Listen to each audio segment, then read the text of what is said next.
Hello, party people. It's me, Steady Eddie, from the YouTube. I hope you are having a wonderful day. I didn't make a video last week. I won't say sorry for not making one, as I was very busy and I did need the time.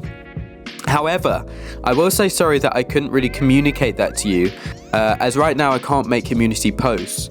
And on that, if you want to keep up with me and what I'm doing and whether I'm streaming or not streaming or making a video or not able to make a video or making more videos than usual, you should either join my Discord, or if you're into it, you can follow me on Twitter. Both of the links are in the description. And I keep them regularly updated so you know what I'm up to. Until I reach 1,000 subscribers, I can't make community posts, so I can't really kind of update the majority of you.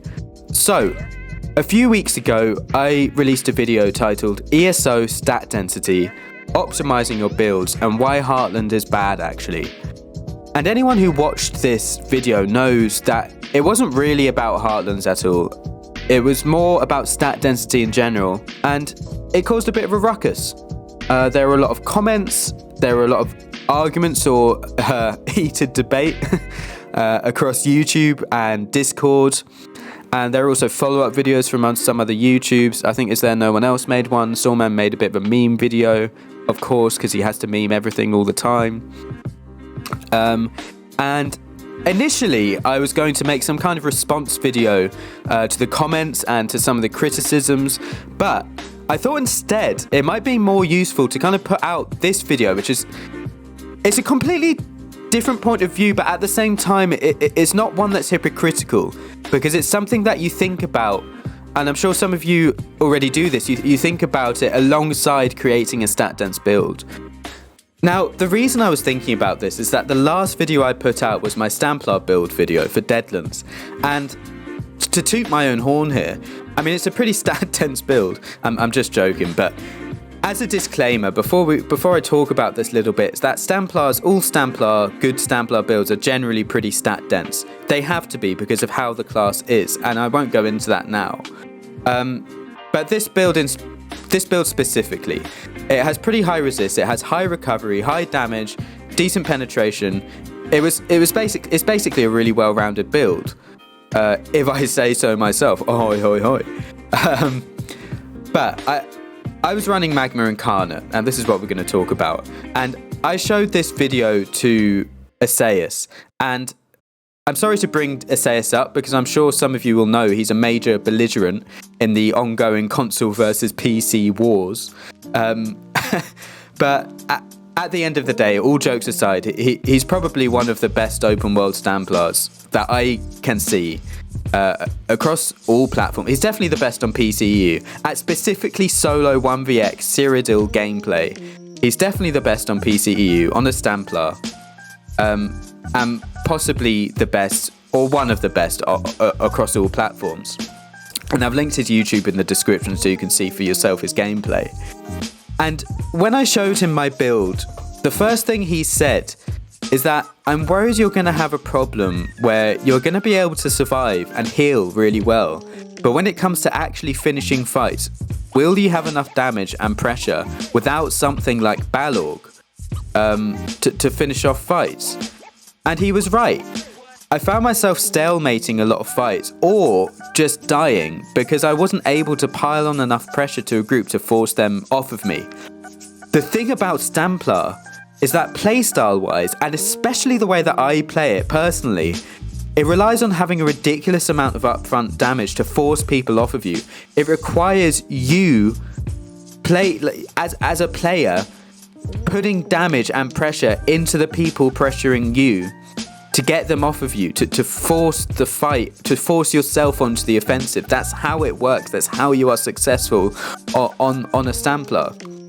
And some people run Dawnbreaker open world kind of as an AoE stun to give themselves a burst window. But as Essayus pointed out to me, that if you have a big enough crescent sweep, you know, the ultimate crescent sweep, people are going to get effort off of you anyway. And running Balorg would enable you to do something like that. It would give you a burst window, and a more successful burst window, by having such an amount of pressure that people are forced to get off of you and you finish off fights more. But the thing is, Balorgh on a stat sheet, it doesn't look as pretty. Magma is more well-rounded, it gives more recovery, the weapon damage from Minor Courage helps your healing a decent amount, and the Minor Resolve that it gives helps you reach really nice resists without really specking into it. But because of how Stamplar functions, because of how 1vx works, and because more specifically the playstyle of a two-handed bow Stamplar, the way I play it, Balorgh becomes a better option. And don't get me wrong, Balorgh is an incredibly stat-dense piece in terms of it gives a ridiculous amount of damage for a 2-piece, but only for a very short amount of time, and at the expense of the healing, recovery, and resistances that you would get because of Magma. But because of playstyle, because of how Stamplar plays, and playstyle's a key word here, Balorgh is better. Now, this is a pretty minor example compared to the massive elephant in the room regarding stat density, in that procs kind of screw up everything when it comes to stat density. What you are looking at on the screen right now, and first of all, I'm going to have to apologize for this absolutely awful UI. I don't know what the hell was going on. I think I just couldn't be bothered to sort it out, and it was the Imperial City event. I just wanted to go out and kill people. But it's irrelevant compared to what you're seeing now is what was a pretty well-known build from the past. During the height of proc meta, I think it was Markarth at the time, this was the Alessian Endurance, Fate Destro and Zarn build. It had 5 to 6k health recovery in Mist form, and there is no way of me explaining to you, if you did not play this build yourself, how ridiculously overpowered this build was. People don't believe me when I say this was ridiculous. It was the most ridiculous build that I have ever played. I could go out, I could 1vx so consistently and so easily. It was just beyond. I've never played anything that was so overpowered and so thumbless. It was unbelievable. I cannot express to you how unbelievable it was. And yet, what you'll see is that this little number here, this is my spell damage. I have no spell damage. I barely reach above 1.5k spell damage the whole time. And further, what you'll see is that I don't even have major sorcery. I don't have major sorcery. And yet I have a ridiculous amount of damage. And you can see that how I'm ridiculously tanky. I'm healing well. And this is a short clip of what is a 2-hour stream highlight where I just didn't die. I was in consistent fights against the clip you're seeing now is probably the least amount of people that there was.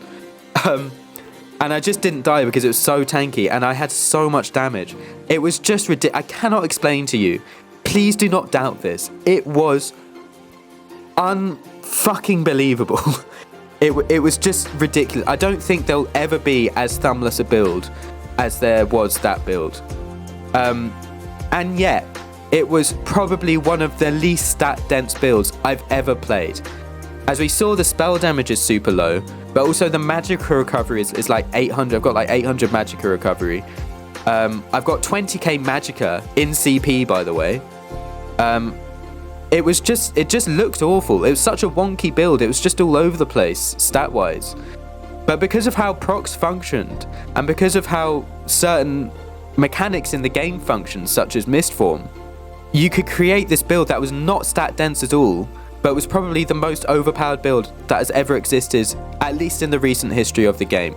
So some of you will be thinking, yeah, but this has changed now. Procs have become scaled. They scale off of your weapon and spell damage. You have to have about 6.2k weapon or spell damage to reach the same tooltip as what you had back then. But in many ways, the issue still remains, because as a lot of you know, or might be finding out right about now, is that Calurians, for example, still remains a really useful proc on a Stanblade. Running Calurians instead of potential other 5 pieces is way less stat dense, but because of it critting, it's pretty much just a free guaranteed extra 7 to 9k burst out of stealth. Really, this is the same kind of issue as the ridiculous Mistform build, and to an extent the Balorgh that we looked at earlier on Stamplar. Calurians is only really useful on Stanblade. On every other class, it's kind of bad compared to other options. But because of how Sandblade works, and because of the features that Sandblade has, and because of the playstyle of Sandblade, it becomes way better than pretty much every other option. It's playstyle. The playstyle of Sandblade allows Kalurians to work. And there's so many examples of this. Drogikin, for example, functions where it adds 617 damage to every single outgoing damage tick. So whether you have an outgoing tick of 5,000 or whether you have a tick of 20, an outgoing damage tick of 20, it adds an extra 617 to it. So a 5,000 damage tick would become 5,617, and the 20 damage tick would become 637. So it's a pretty significant increase. So a set like this works perfectly on a Mag DK because you have so many outgoing damage ticks that all have 617 added to it, that it becomes a really, really powerful build. But it doesn't look as good. It doesn't look appealing on the stat. It's not a stat dense set per se. It's essentially a proc. But there's a reason why Drogikin Mag DK is one of the best dueling specs in the whole game, and why there's Mag DKs going around with like 8k DPS in Alakir right now. So because of the functionality and because of the playstyle of certain classes, certain setups that are less stat dense in inverted commas are more relevant and work better. And you're already kind of making these decisions. Something like Drogikin only functions in a 1v1 situation because it only procs on one person at a time. You will have all identified at some point, looked at Drogikin if you play Mag DK and thought, I'm not going to run that open world because it might not be as functional. The playstyle, what Drogikin lends to you, doesn't help you open world. And so, in conclusion, and this is kind of concluding the video, is that your playstyle, both your own playstyle and also the playstyle that certain classes lend to you, and even certain sets, can influence your decisions build-wise and sort of override decisions that revolve around creating stat-dense builds. So I hope this has been a useful video. I thought it would be more useful than just sort of making a Saki response video to comments. And there's nothing else really to add. If you have any contributions, I won't say questions because I'm not going to sit here and pretend this is a collective effort. This is being in ESO YouTube, it's kind of a collective effort. Me sitting here and being like, I'm going to be you can ask me your questions. I don't think it's as relevant as hearing contributions from the community.